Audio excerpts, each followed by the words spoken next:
গণ অভ্যুত্থান আপনাদের বাপের সম্পত্তি না। এই দেশের জনগণ গণ অভ্যুত্থান করেছে, এই দেশের জনগণই গণ অভ্যুত্থান রক্ষা করবে।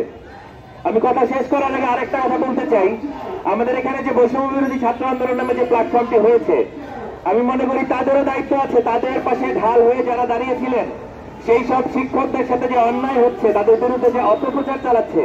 আগের জমানায় কোনো কিছু হলে কথায় কথায় বলে দিত মুক্তিযুদ্ধের বিরোধী, এখন এই নতুন ফ্যাসিবাদী গোষ্ঠী বলছে কোনো তাদের কাউকে পছন্দ না হলে তারা বলছে ইসলাম বিরোধী, ইসলাম বিদ্বেষী, ইসলাম বিরোধী। রূপটা একই, যে আমার শুধু আমার মতই থাকবে আর কারোর মত থাকবে না, এবং একটা মতাদর্শ দেশে থাকবে।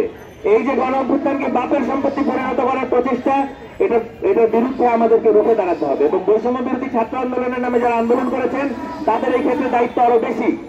আমরা দুঃখের সাথে দেখছি এখন পর্যন্ত বৈষম্য বিরোধী ছাত্র আন্দোলনে যারা নেতা ছিলেন তারা কেউ কার্যকর ভাবে এই যে এক ধরনের মব জাস্টিস করা হচ্ছে, মব ইনজাস্টিস, মব ভায়োলেন্স উস্কে দেওয়া হচ্ছে শিক্ষকদের নামে, সেই সব শিক্ষকদের নামে যারা কিনা তাদের পক্ষে সবসময় ঢাল হিসেবে থাকতেন, যারা কিনা গত 15 বছর ধরে আওয়ামী রেজিমের বিরোধিতা করে এসেছেন, সেই সব শিক্ষকের নামে যখন অপপ্রচার চলে তখন আমরা দেখছি তারা যথাযথ উদ্যোগ নিচ্ছেন না, তারা যথাযথ কার্যকর প্রতিবাদ করছেন না।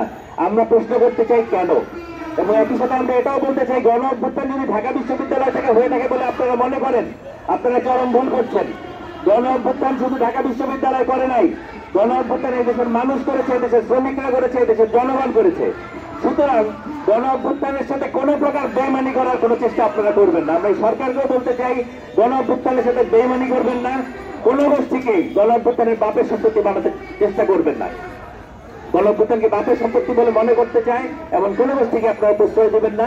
অনতিবিলম্বে এইসব বন্ধ করতে হবে, সরকারকে উদ্যোগ নিতে হবে, সবার আগে এই সমস্ত আজে বাজে কথা, এই সমস্ত অপপ্রচারের বিরুদ্ধে শক্ত অবস্থান নিতে হবে। সবাইকে ধন্যবাদ।